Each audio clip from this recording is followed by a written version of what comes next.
Hey, Deserving listeners, let's go over the survey that I sent to y'all regarding your thoughts and feelings about Love is Blind Season 9. My name is Dr. Kirk Honda. I'm a therapist and a professor.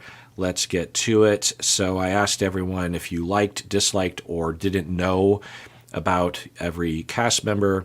So the don't know response could reflect a lot of different things. It could reflect that someone doesn't know who that person is, which is unlikely, at least with the main cast. But it also could mean I don't know, I could see going either way.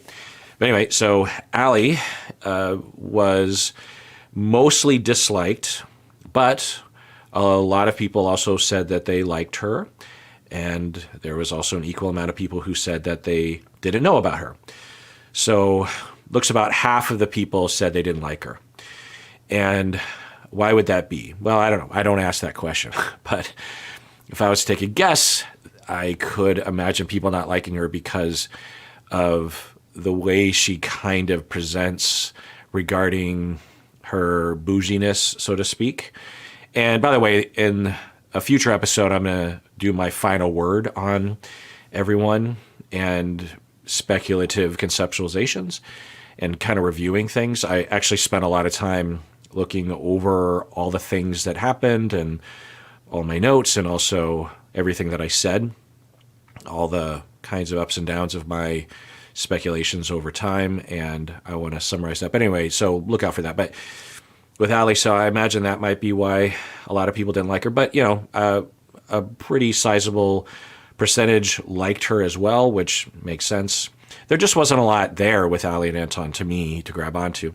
With Anton, there was more of a like to dislike ratio, but it was equal. So about equal people liked, about same number disliked, and a little bit more people said they didn't know.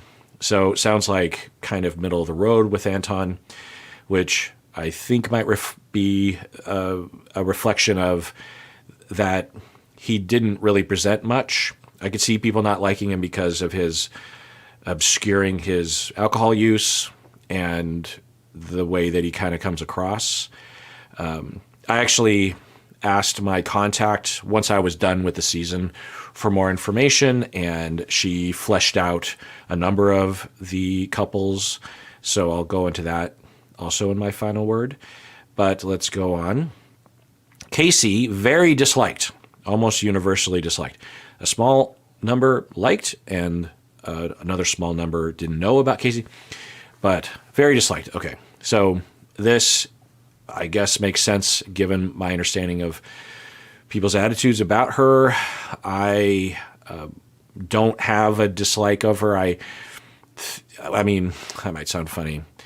At the reunion, she didn't redeem herself. And in fact, I would say the reunion made it worse for herself. And it's just always just so strange that people don't have a plan. They don't run it past someone or something. Or they have a plan and under the lights they screw up or something. I mean, I just don't understand. A year and a half later, she's had time to think about this. And that's what she says. That's her approach. It's almost like at every level she was trying to get people to hate her. And then people will say, well, she's just trying to get notoriety because then you get Instagram followers. And I don't think so. I don't think she wanted to be disliked. If anything, she maybe wanted to be liked too much, which screwed things up. If she would have just simply said, I am not into him, but you're just going to have to believe me that it had nothing to do with him being Asian, obviously, because I knew he was Asian when I got engaged. So it doesn't have anything to do with that. It just has to, I don't know, it's just something about him, something about chemistry. I just knew it wasn't going to work. He's not bad looking. He's a good looking guy, but sometimes you just kind of know. I'm not looking for a better looking guy. I'm just looking for a guy that has chemistry, something like that. I think that is literally what happened. But the way she goes about it, it's like she doesn't do herself any favors, not giving back the ring, blaming him, spinning everything, seemingly coming to the reunion, cherry picking things that he said and trying to spin it in a way that makes him look what? I don't even know. What was she trying to? She dumped him. She broke up with him. Well, she didn't break up with him.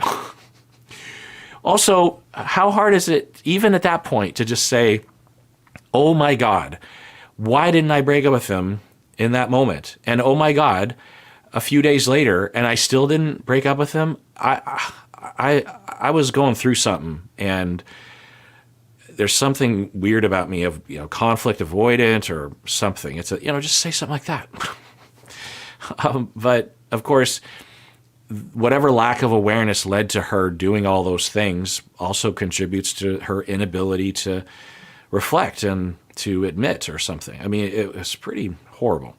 I think Patrick's fine, but he's also hurt, and that'll do a number on you. And I think we tend to look at people on the show and think, they'll be okay. They barely knew these people. And I think that really is dismissive of what we're seeing. And even if it was not a huge attachment that he had to Casey, it's still an example of opening up and being vulnerable and, setting yourself out to be hurt, and then to be hurt like that, especially since she refused to talk with him on the phone. I just can't believe that.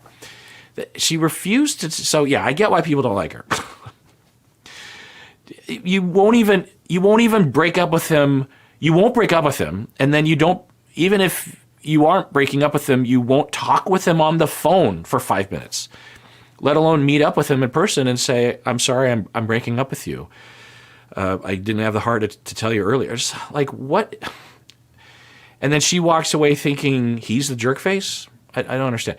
Now, any mob going after her for any of this is unjustified. There is a vast chasm between everything I'm saying, which I'm sure a lot of you can agree with, and bullying her and sending her death threats. But even just the regular kind of bullying that happens, DMs, Reddit posts that are, easily searchable by her and her family, these sort of exaggeratory things. And, maybe I'm contributing to it. I hope not. But I think that, for the record, I'll go into my conceptualization of her in the deep dive. It will probably be similar to what I said eventually with what we saw, meaning that there's a logical reason as to why people do this sort of thing. It causes harm, but it's not psychopathic. It's not a result of lack of empathy. These individuals who do these sorts of things usually have empathy, but it's being eclipsed by other kinds of terrors and traumas and that sort of thing. Anyway. But looking at Patrick, a lot of people like Patrick. So the complete opposite with Patrick, and a small group of people that didn't like him. There's always going to be, some outliers compared to the average. Not to say that, they're wrong or something, but there's never 100% on anything like this. When you do psychometrics, or any kind of metrics, you see that there's always some kind of small group of people that will differ from the rest for whatever reason. And then there is a small group of people that say they don't know about him. So probably like, well, I don't like him, but I don't dislike him, or I have reasons to like and dislike things that he did or something like that. Yeah, okay. All right, well, I'm going to go over the rest of the survey. There's a lot to get into. There's also questions of asking for hot takes from y'all. So I'm going to kind of go through some of those. And if you want to see the rest of this video, become a member. Otherwise, please take care of yourself because you deserve it. You really, really do.